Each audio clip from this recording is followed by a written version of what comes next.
Is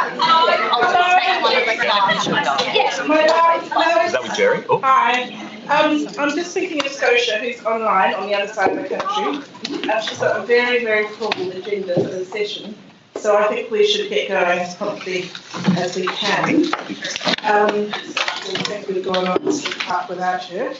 Hello, I'm facilitating the session. My name is Scotia Monkivitch, and I'm the Executive Director of the Chamber for Arts and Culture in WA, which represents all of our arts and cultural associations and organisations and artists across the state, which is an incredibly privileged thing to do.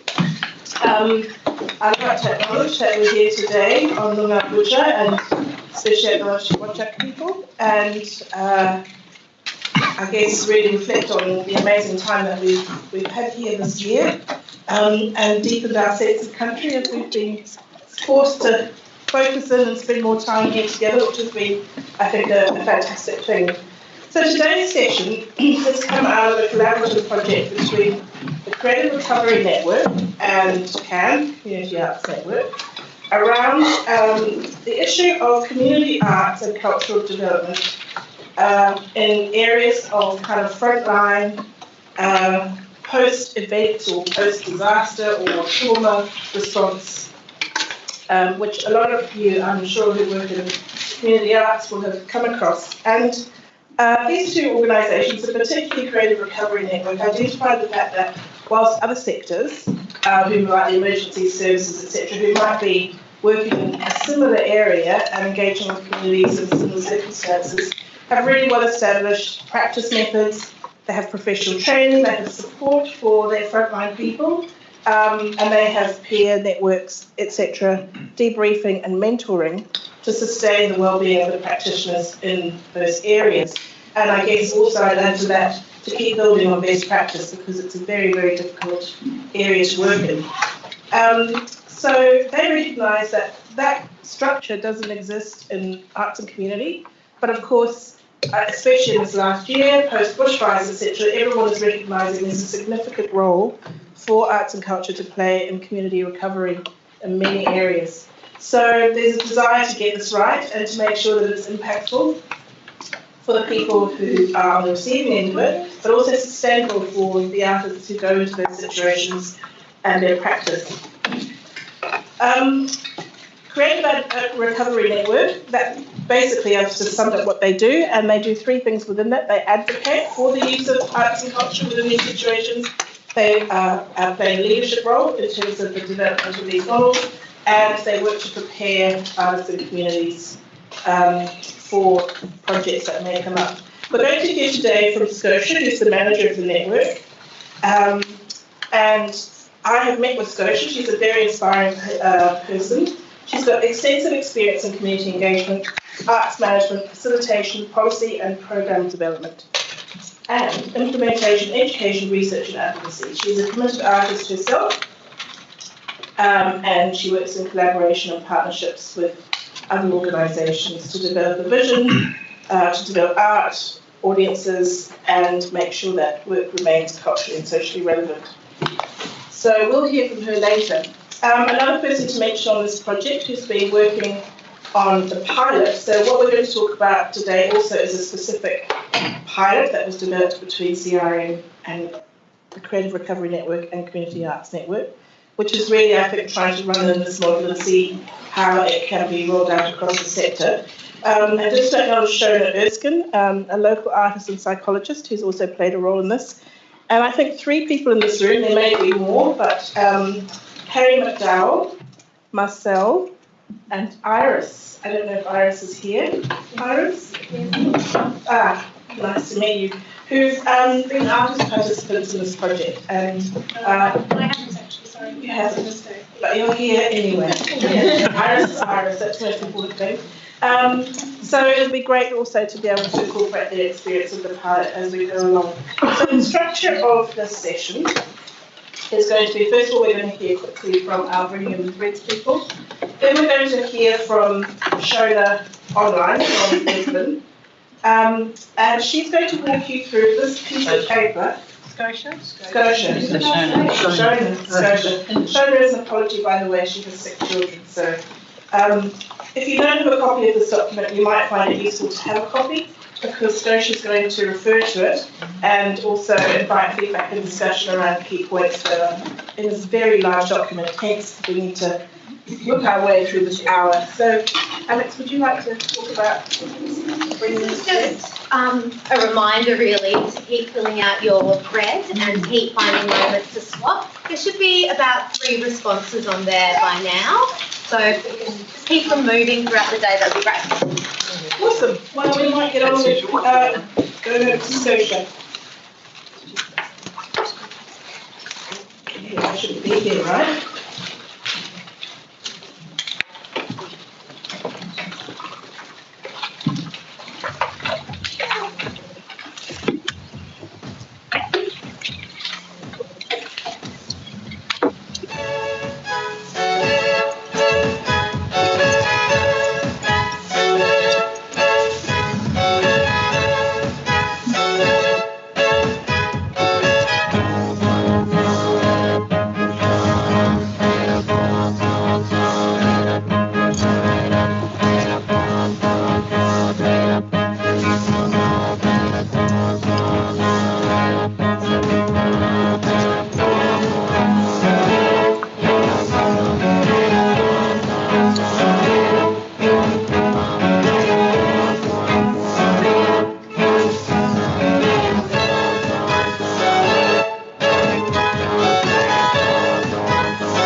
Well, I hope everyone that those claps are for you, because you are the people that make all that work happen. And our campaign here today, we're taking up the voice of the day of demonstration.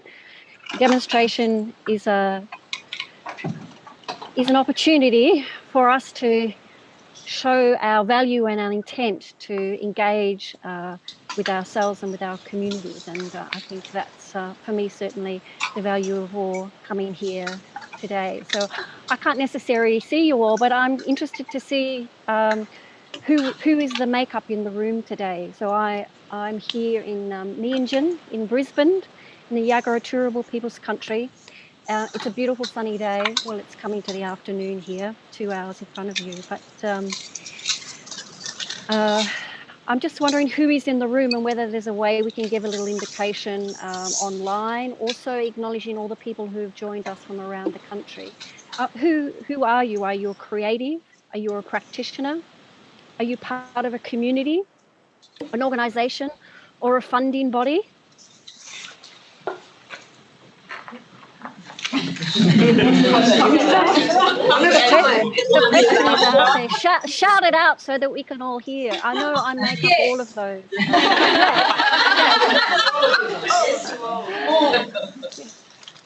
So we have a slight delay on the live streaming for people who are joining us around the country. So I'm going to be splitting my focus between you in the room and those people online, so that we make sure we keep them in touch as we're proceeding.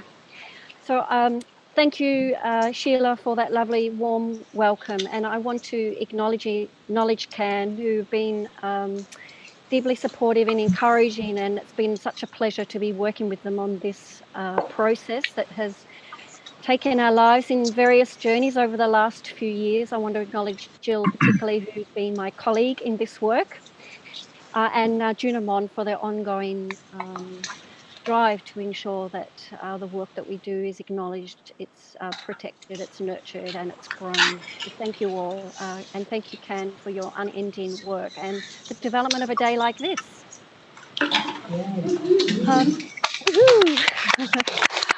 Oh, I can see you. I can see you all in the room now. Sometimes I can't see your faces. So I know that you've come with a lot of energy and commitment to our practice, and part of the campaign that we're going to be talking to you today and demonstrating is the value that we acknowledge that work and wanting to support it and see that it continues, because if not now, then any other time, we know because we do the work, and we know because we support the work, that the value and intent of it is so very necessary. And I want to thank you for continuing its engagement in the world, and it's continuing to questioning our values and our politics and the way that we want to connect.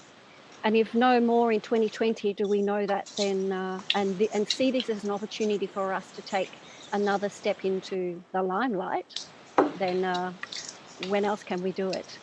I want to acknowledge Shona, who isn't able to come today. She's has a very sick family, or came down with the flu. So she has been a big part of the development of this pilot that we're about to talk about. And as Shona said, Sheila said, sends her apologies, and acknowledging Carrie and myself in the room as well, who I've spent many a great chat with over the last year. So community arts and culture development, it's a term that has come and gone in preference to the kind of work that we do, but where we see, and I use the words of June actually when she talks about this continuum of practice, that the key focus is looking and working with meaningful ways in collaboration with our community.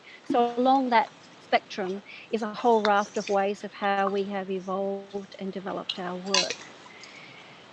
But what we understood, as Sheila says, is that not necessarily always done with a notion around deepening practice and sharing and enabling other people to understand the breadth of the work that we do. And so the professional supervision pilot came around as a way to try and respond to what has been a very long conversation in the sector, 30 years or more for me, hearing this words about lack of support and burnout and issues around how we can engage and ensure that we are looked after in what is very strong and very weighty work that we do. So we don't have time today to unpack all that we've done, and in some ways we're just giving a little taster And this is a call to arms for all of us to join us to try and take the recommendations that we're about to present to you into practical application. So the professional supervision pilot was one step and only one element to try and look at in ensuring a sustainability of practice for us as we go into the future. So we understood that the current way that we were working was often patchy in terms of adequate wages, adequate time to engage with community, adequate time to be able to fully complete the depth of engagement that we would like to have with the communities that we work.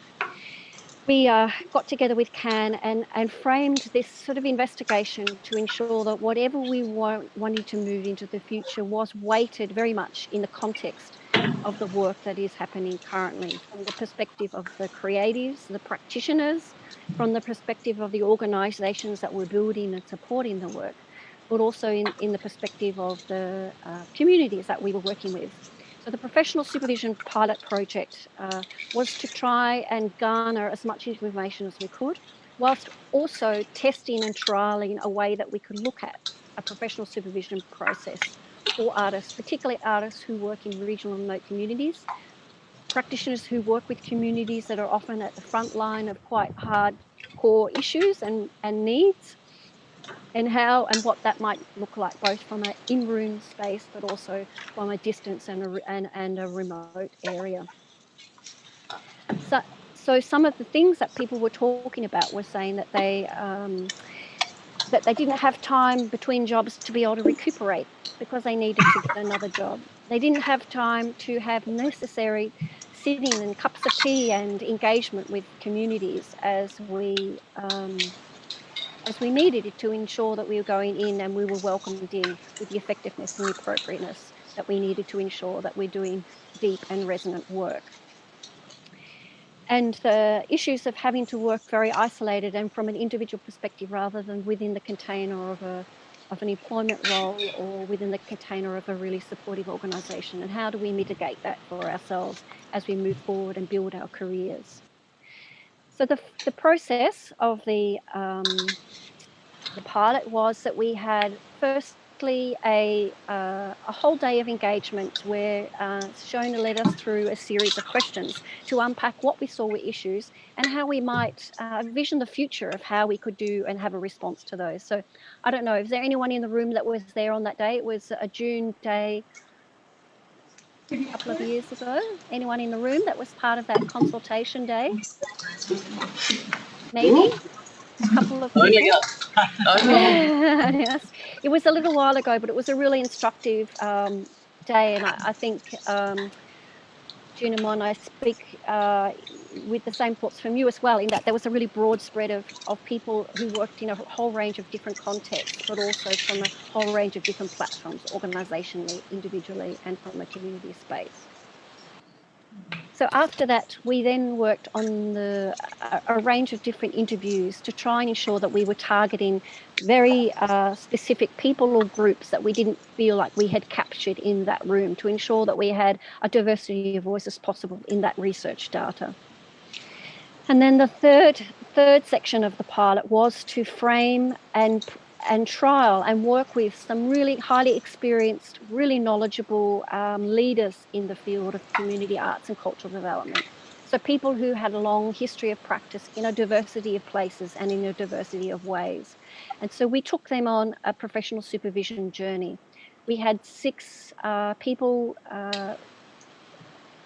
sign up to do an in-room engagement in Perth, and then 7 people to have an online engagement with us. So we were trying to test the differentiation and what it meant to be able to unpack and work within a professional supervision context on an online situation and an in-room situation, and what the differentiation was and how might we prove or investigate or challenge what space those different spaces gave us in terms of relational engagement.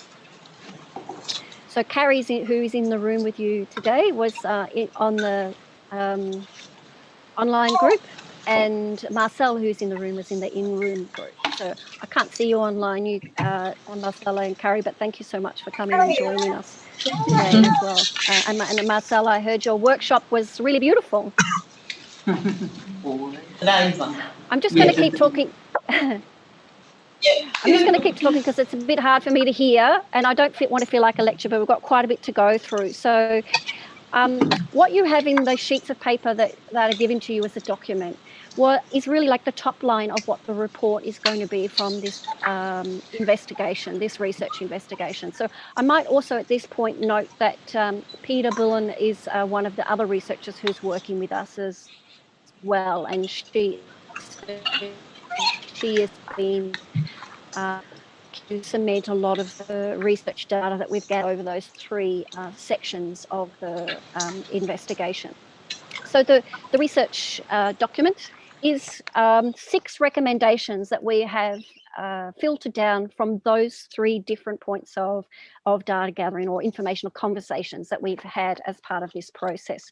So we're going to be talking through them a little bit today. I'm just going to online, you will see I have just posted a link for that document for the people who are working online. So please let me know by text if you haven't managed to get that link. So as Sheila said, it's not an easy read, and we don't have time to unpack it entirely today, but we wanted to give you a bit of a sense of what it was that we are seeing as the key actions that come from this research.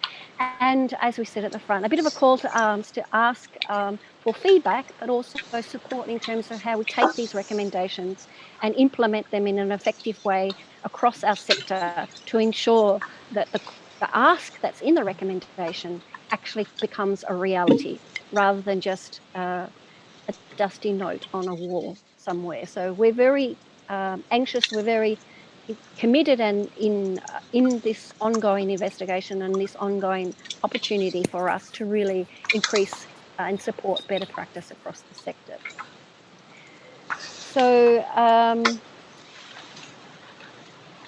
don't know where the PowerPoint is, Peter, on your end. So we might slip through to the next couple of slides.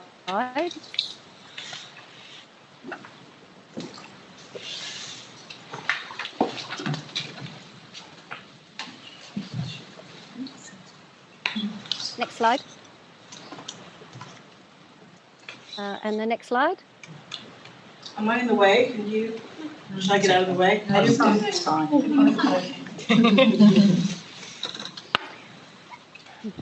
Okay, number 1. So this was inevitably one of the strongest, but also the most difficult challenge for us into the future, because as we said before, this continuum of practice that we all share is not something that we want to cement down or that we want to have sort of guidelines about how to do and in what way.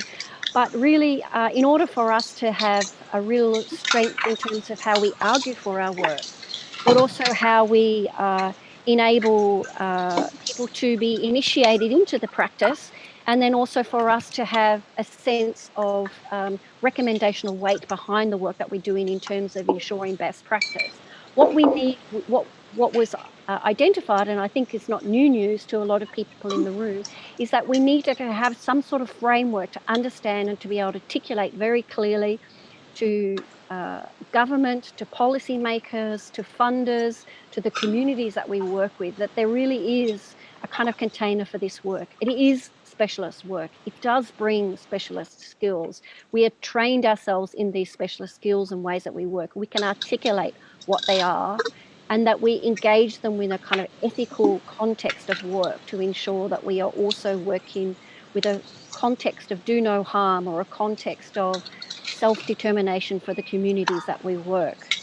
So the idea is that we need to have some way of giving a kind of platform or framework to be able to then articulate beyond ourselves into the sectors that we're working, into the governments that need us desperately right now to help them, to be able to bring people and communities together and to build resilience into a very just and strong future. So what the first recommendation is that we work to articulate what that is and to formulate a kind of code of ethics or practice or around a conduct, so that we also know that we come from a highly understood place of safe and engaged practice. There is no other sector that operates at a community level that does not have this and does not have a capacity to articulate and prove their capacity to work effectively.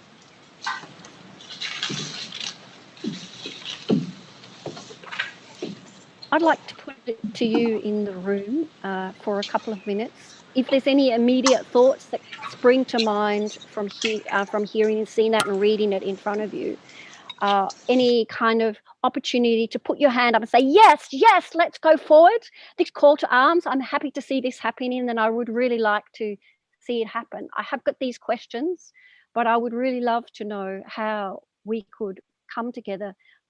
All of those people that have fed into this research are saying it's really needed. I'd like to hear somehow in the room if that's something that in the first offering is seen to be.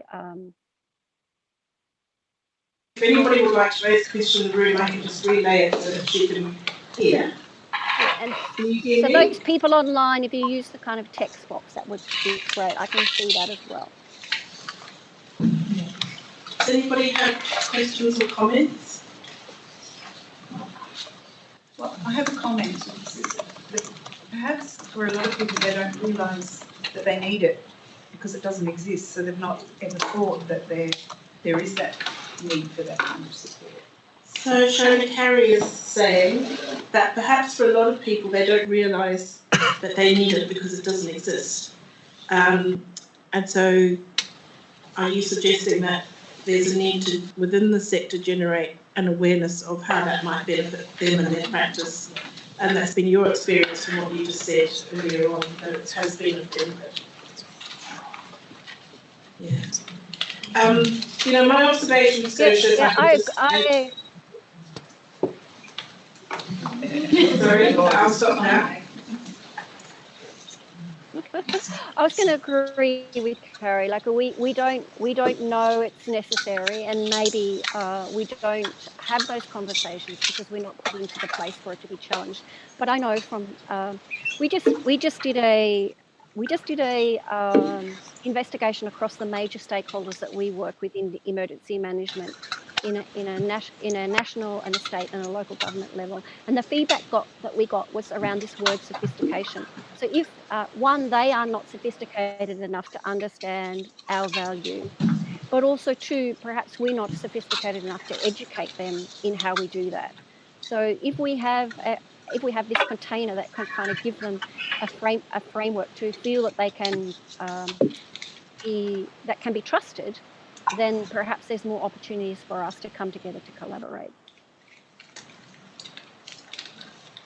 I would just add that from a policy point of view, this seems tremendously important, and especially what you said, that no other sector operates without this framework.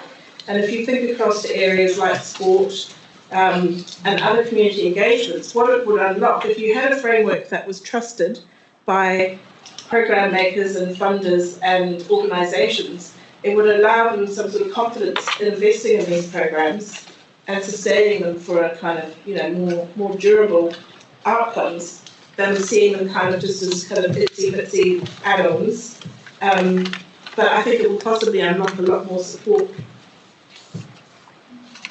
Yes, I entirely agree, Sheila, and that seems to be the feedback that we're getting. I think a challenge ahead, and something that we can put up on our pin board, is that because of this continuum of practice, how do we create a framework that doesn't lock down an expected one way is the only way, but we have the fluidity to hold the diversity of the practice that we work in.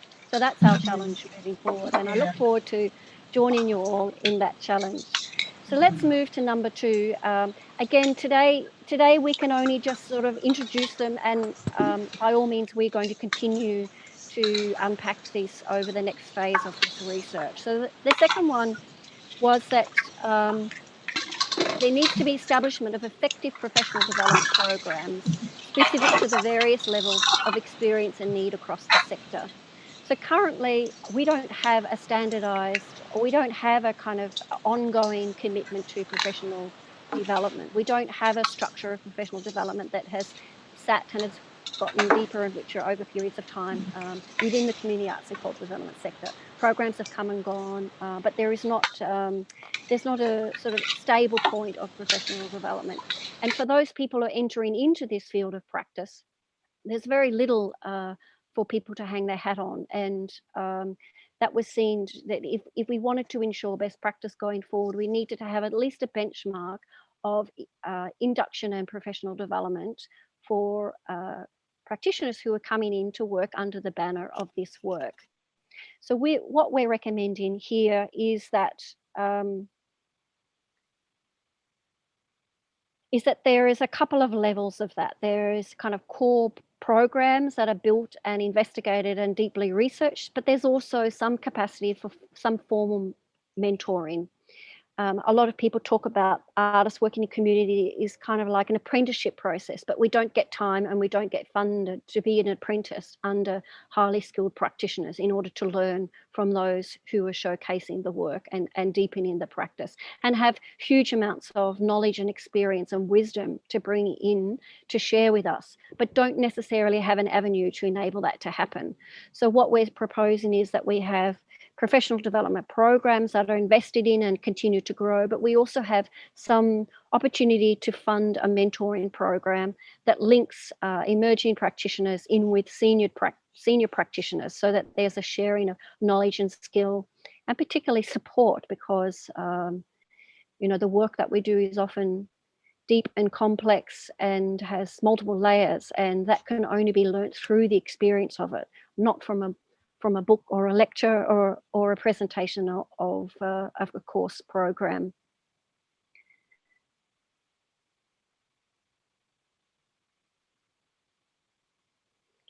So what we're recommending is that we go forward with some ways to advocate for the funds to ensure these programs are supported and developed. Any immediate thoughts to be shared from the room or online? Or questions? Yes. I'm just going to brainstorm this out because I've got to figure it out. I'm what you would call somebody trying to enter into this sector. I'm doing a Masters in Therapeutic Arts Practice at the moment through a Melbourne non-for-profit. So I'm in my last year of Masters, and I feel like what you're talking about here is there's this gap that is like, how do we bring like these new people who are really keen and eager to learn, but also understand the professional development, ethics, everything, with people who've already been doing this for a long time. So I guess I'm sitting in that place that you're talking about. Is like, is there right now something I can resource? Is there information that could help me right now? Yes, exactly. And I don't think you're on your own. And I think actually as we move forward, the experience of this year has opened some eyes to the potentiality or the possibility of this practice and the need for it, actually. So if we can garner that energy, where do we take them? Because currently there isn't. Like, some organisations have professional development programs. CAN has a very extensive professional development program, but if you're coming from nothing into that, what's the kind of benchmark, and then how do you actually apply that in a safe way in a community context without being isolated on your own? And I think we've got, again, going back to what Sheila says, we've got a lot we can learn from the sectors around us, which implement and drive that really effectually. I think it's also what we're trying to articulate is true, that for those very experienced practitioners, there is a dearth of ongoing impactful training that we can offer that matches and extends the experience of the senior practitioner. So there is a whole continuum again of space that we can work with, a dedicated program of professional development and mentoring support. There is mentoring support for us as independent artists through some programs.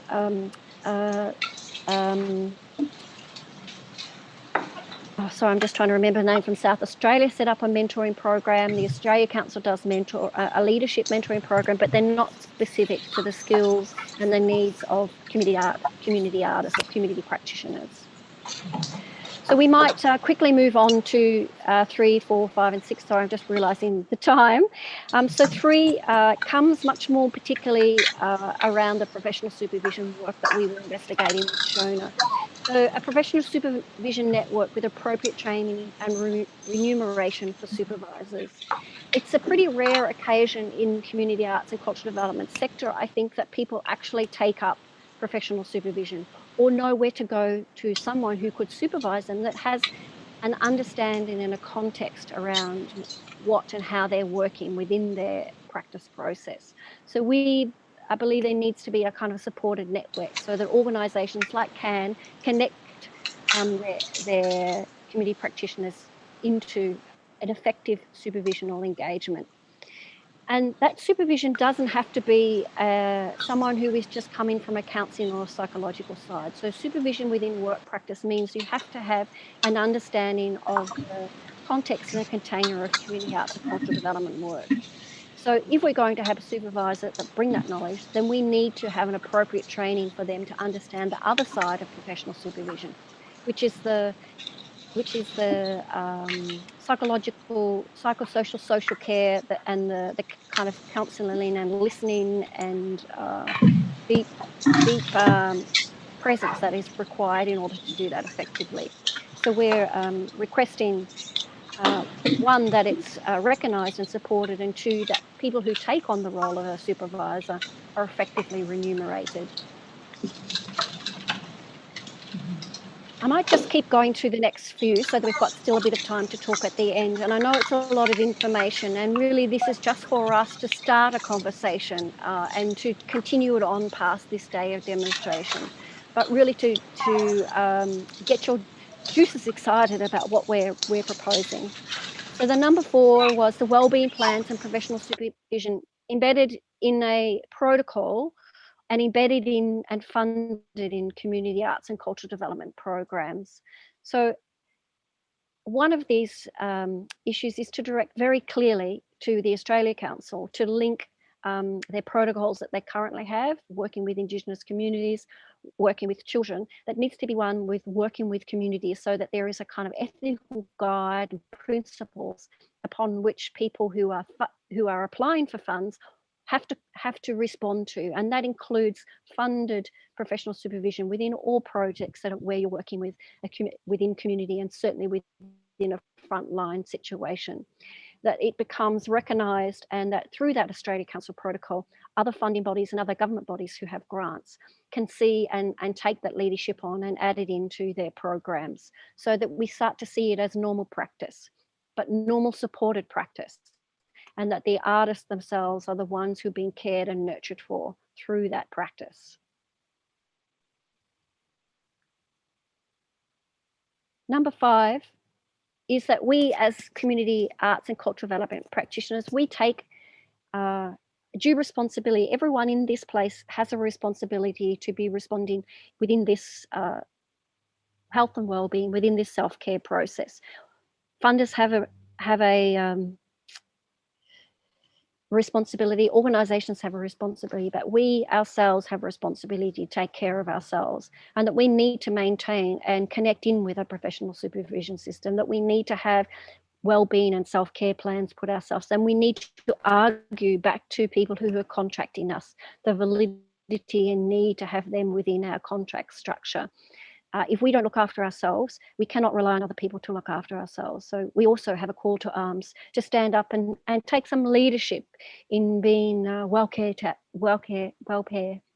practitioners, and to work and insist that these are necessary parts of any contract or program.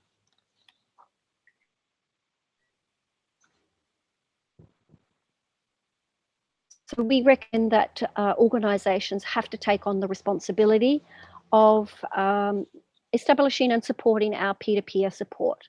So in order for us to be able to share and exchange our knowledge, there needs to be, again, a consistency around how we can connect and share and talk. Through CAN, a partnership with CAN, we have been doing online conversations once a month. And I know Iris in the room has been part of that, and Carrie has been as well. And I'm not sure who else is in the room there. But any opportunity for us to be able to have time to chew the fat, to share our experiences, have questions with each other, ensures that, again, our practice is deepened, that we are taking greater care of ourselves and the communities that we work with. And partly our responsibility, and I think traditionally in community arts and cultural development sector, our peers have been the ones that we go to when we need support or we need assistance.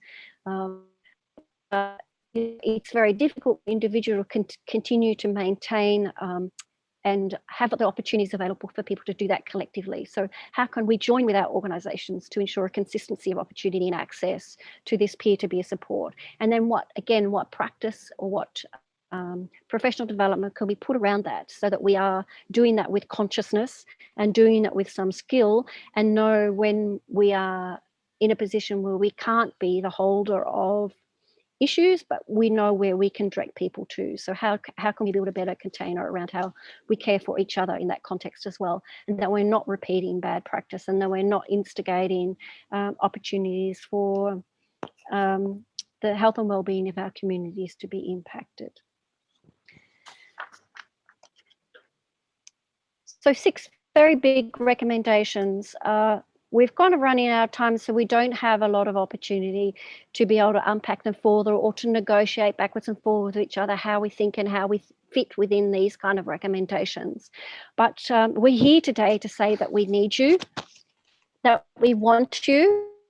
There is a little card in your box. I think it's a little vote card. We're here within our campaigning strategy to say, well, if this is going to happen and if we're going to change this culture of practice, when we need to work together to do this. And we're asking for you in the room to see whether there is opportunities, you online to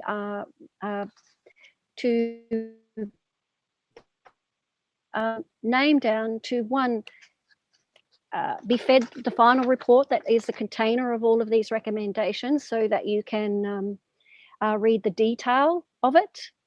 I'm just posting that up online now as well, a little card, to be able to put your hand up to help us in taking this forward to government, to funding bodies, to organisations and to individuals to come on board and to be supporting us in making a better and more sustainable world for community arts and cultural development practice. So that little card that you have there is one, to notify us of your interest to continue this conversation, to receive the report, to have an avenue for feedback and inquiry and different questions into that report and the recommendations. And to be part of the next stages of what this campaign is. The first thing is the report will be concluded and we will share that with you. We will have a process of feedback on that report, and we are wanting to work with a working group to look at a campaign strategy in order to activate those recommendations. We're interested to ensure this is a kind of a national conversation. It feeds in with the work that we are all doing to ensure best practice, and it feeds into a lot of the other movements that are occurring currently around looking at how culture and the arts, how we as community citizens, how we as people invested in the value of beauty can change the world to ensure that it's a place of connection, justice and ongoing dialogue. So I ask you to take up your card. Put your name down. I look forward to meeting you, and I'm sorry I'm not there to be able to see and feel your energy in the room, or for those online. It's the beauty of diverse voices, but also the shrinking of the kind of relational, physical engagement. Does anyone have any comments? We've still got 10 minutes. If anyone has comments or questions to raise. Costa, is anyone? Nothing coming through online, but I believe Scotia can see the questions as well. Yeah. Well, Will we get this electronic as well? So yes, Catherine, we are worth, there's a comment here online that community practice is worth investing in, and surely now is the greatest opportunity for us to insist that occurs. Like, we are needed right now in even greater weight than ever before. So let's come together to ensure that that's done with some consideration and nurturing for the people that are making it happen. Scotia, would it be possible for the people who are here live to get this electronically as well? The recommendations paper, the report? Yeah, the link is on the Art Front webpage chat from this session, but we'll also make sure we get it up on that website for today's event as well. Great, thank you. If you fill in your little vote card to say yes, I vote with you, you'll also get some communication with us as well, because that they'll be collected from the room, and then we'll start to draw them into our database of communication. I just wanted to make the comment that in WA, where we've had the Lottery West and DLGSC investment in the Creative Recovery program, that's putting artists into communities, but that's got the potential to really drive this practice further and broaden out the degree to which it's taken up, especially by local government authorities, I would think. But this is a really important time for us to be working together to ensure the quality of the practice that flows from those funded projects is at a level that we can all feel confident about and know is building our communities and caring for our communities and caring for those workers. So I think, when I think about the number of fabulous young people who echo the experience that was spoken of here of doing a master's, doing PhDs and not being able to find a way into the practice, there is a hope that with this kind of work that's now being seen in the time of COVID as necessary, there'll be some opportunities. So it's a time to get new practitioners in and support them into really good ways of practice right up front.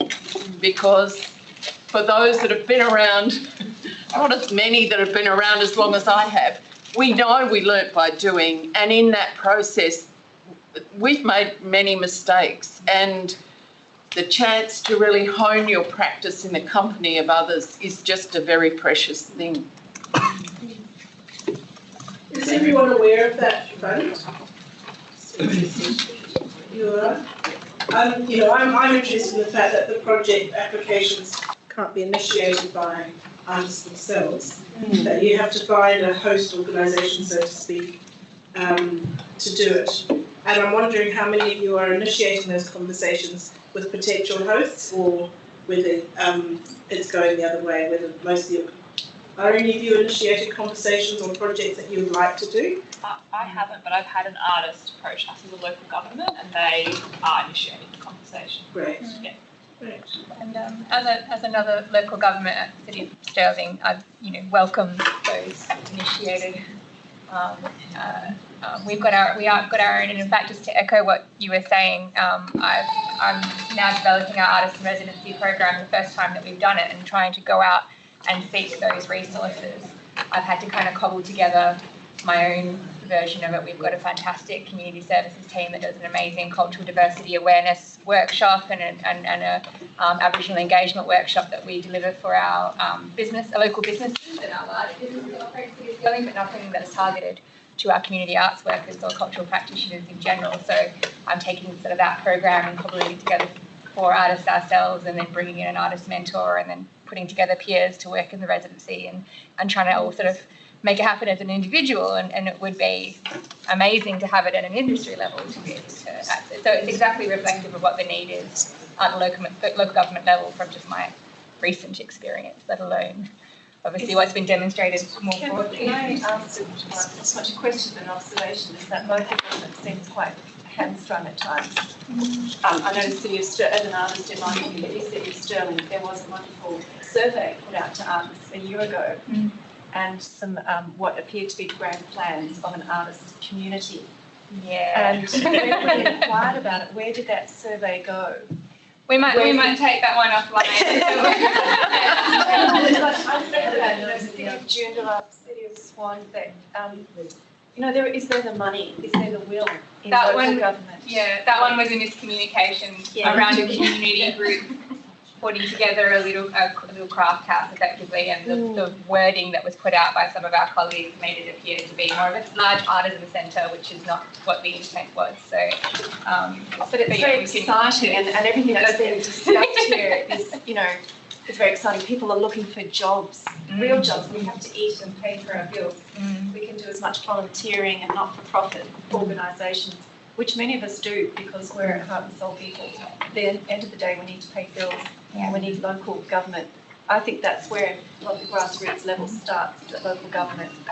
I think it's an interesting conversation about how these projects get designed and by whom, because I think there are many ways of initiating these, and perhaps this is also a question about how artists are collaborating with each other to create bigger projects than just kind of singular things that are either reaching a whole locality or addressing a wide range across a number of schools together, or something that would possibly impact on more of you and have a longer duration than one by one, because that's also, it's just a very interesting question about how do these projects get designed and conceived, and what might help you as artists in terms of a process to make those proposals.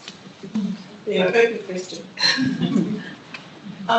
As an artist and part of this panel with Scotia, my first meeting with everybody, like, it's okay to talk about government, it's okay to talk about organisations, but we're in it as artists to talk about us. Where do we sit in the support that we need in our communities and by government? So that's just my point of view for us artists. That's why I sat on this panel, for the support for us. And how communities empowered to say it off the lot this year. To say that all they of us. need, yeah. A registration body for artists, like every other profession. Like I'm a physio, has a registration body, so that body oversees all these things that you're talking about. Yeah, there are membership Well, bodies. that's where She's on. that's where a framework comes in, because Sorry. I mean that's where a framework and a code of ethics comes in, because unless you have a structure around which you can kind of hang your hat, there is no a surety for a membership body or an organisation, and if you don't have those kind of broad frameworks that you're all working under, then you're too disparate to be able to point your argument out. So I think the first, if you're going to have a registration, you have to register for something. So that's where this framework and the code of ethics will support us to enable that to happen. Kendrick has a question. Does anybody else have a question? Because we're getting to the end of the session, so we've got two more, Sandy and then Michelle.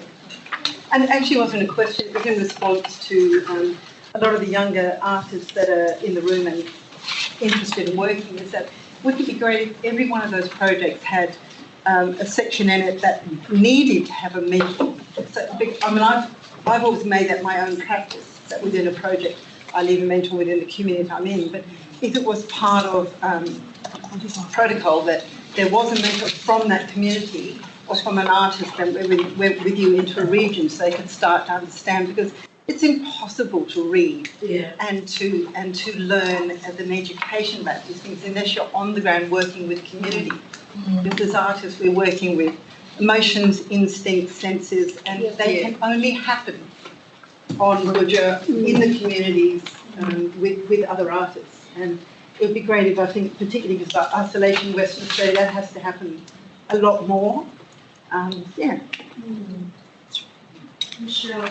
Mine is not a question, just a thing to to mention, just this year I became aware of an organisation in Brazil called SESC. It's SESC. Some of you might have heard of them, some of you might not have.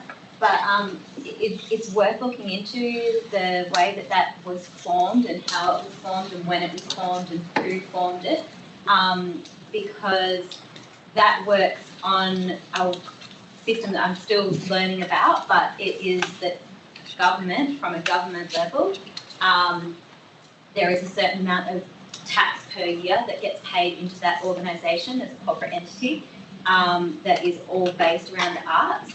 And from that money, that organisation runs programs out from that. And I think it's, to me, it's one of the best systems that I've seen that's working around the world. It says it has different places all throughout Brazil. But especially for those that are in government, I just think to become aware that there's other places that are doing it. For artists, we're kind of like, hurry up, like, you know, fund it. But yeah, that is a great organisation to look into. Well, I think, one final word. Sorry, I just wanted to ask for this campaign working group. It's a bit of an unusual question, I guess, but an idea about like how many hours per week, per month one would be needing to commit to that, you know? Could you get that, Scotia? What would be the commitment to if you went on the working? Yes. Yeah, great question. And we don't necessarily have hours per week. And part of the first process would be able to be set that up. So if you're interested, it doesn't necessarily mean if you tick the little box, doesn't mean you're committing to like two days a week or 2 hours a week at the moment until we can work out collectively how you want to do that. I think really for that reference group is to guide opportunities to where we can look for champions, and then the champions take the work forward. So I'm sorry I don't have a clearer definitive to that, but part of our first kind of gathering would be to work that out, like what would be the context of how we would work together. Thank you. All right, I know that things are kicking off in other places, so we'd better wrap this up. Scotia, thank you very much, especially for doing the equivalent of landing a Boeing 747 with all the technology that's but you came across really well, and we heard loud and clear what you were saying. Congratulations to CRN and CAN on this project, and it'll be great to see these recommendations find straight in the future. So thank you, and also to Jill. I just didn't acknowledge you at the beginning, but thanks for all your work on this as well.